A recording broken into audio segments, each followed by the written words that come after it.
Hey guys, it's Josh, and welcome back to CrossZone. So, in this video, we're going to do another Christian athlete spotlight. And today we're going to be talking about former WWE wrestler Haku. This is the guy you see behind me. He was also known as Meng in WCW.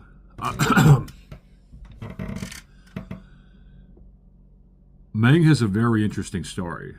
He actually grew up in the island of Tonga, which is by Samoa and not terribly far from Hawaii. It's still one of those Polynesian islands over there, and he had been trained to be a sumo wrestler his whole life. So he goes to Japan at the age of 16 to compete in sumo wrestling against some of the best Japanese sumo wrestlers in the world.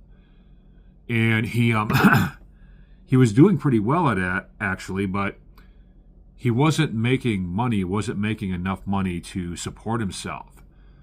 So that's when professional wrestling came along, and he started wrestling for what is now known as All Japan Pro Wrestling.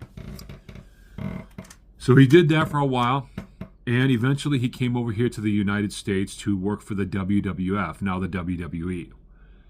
And his real name's Tonga Fafita, but he came under the moniker of Haku, the Island Savage. That was like his whole gimmick.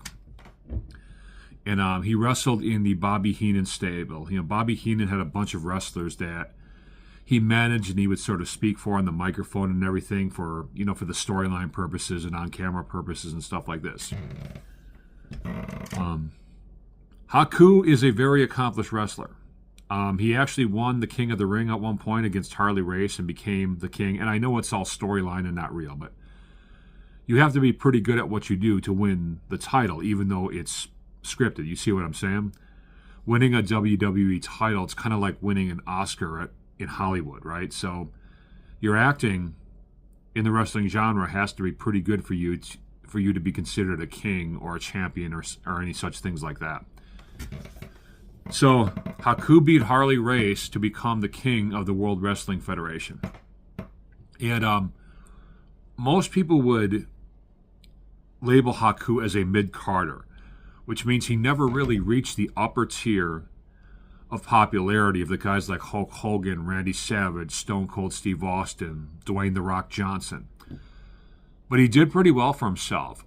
He was always considered a legitimate threat in storylines as a bad guy. He was always a heel. And his in-ring work was really good. I mean, he was very good. He knew how to take bumps. He knew how to tell a story in the ring. And he knew how to really just help the babyface, the person that he was wrestling against, the good guy. He knew how to help make them look good and how to tell a story in that ring. Now, the reason I'm telling you all this is because Haku is another one of those guys, just like the $1 Million Man. His character was very evil. I mean, they called him the Island Savage, and he was portrayed as a guy that would do anything to win a match, would do anything to cheat to win, would roll with evil snakes like Bobby Heenan. And Bobby Heenan is another one. He was a great manager, great performer, great actor. He passed away, unfortunately, about 7 years ago. It was a real sad story. But getting back to the point,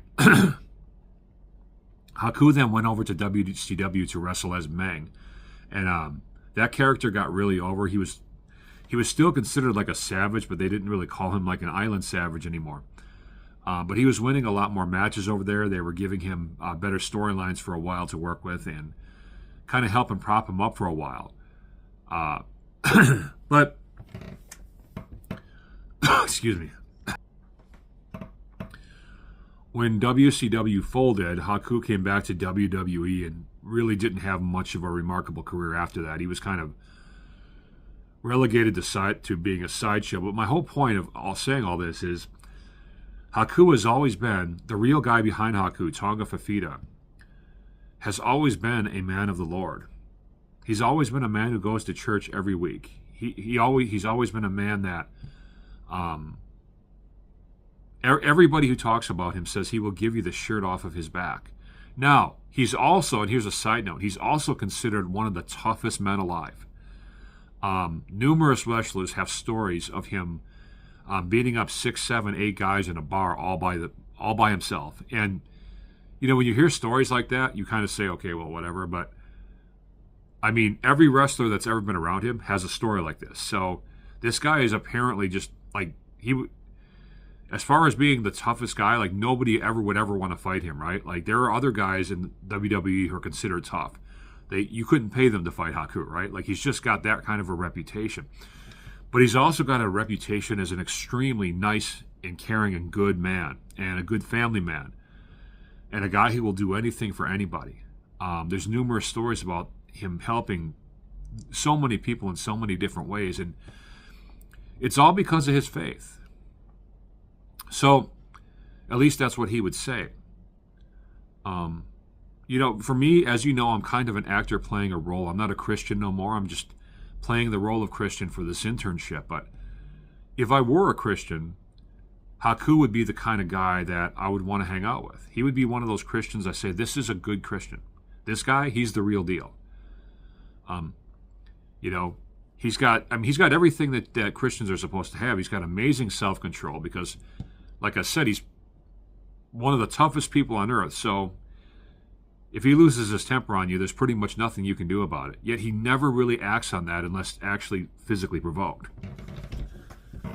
He's always giving thanks to God and his family and just the people that he cares about. And he's just, you know, if there's somebody, a Christian athlete, that can look up to, I feel like it would be Haku. I feel like Haku is a man that, especially a young Christian athlete, can learn a lot from. Because Haku has been tested like no other, you know. You got to understand, too, there's like women involved with pro wrestling. There's like groupies that hang around and try to sleep with the wrestlers, and most of the wrestlers do sleep with them. There's never been a single story, not one, about Haku messing with one of these groupies and cheating on his wife. Not one. Nobody's ever even thought to say, I saw Haku going into this room with this girl. None of that. There's been none of that with him his whole life. And with all the temptation that was thrown at him, you know that took a whole lot of self-restraint. But, guys, I guess that's about it. But if I were a young Christian athlete and I were looking for someone to look up to, or a group of people to look up to and learn from, Haku would definitely be one of those people. That's what I got for you today.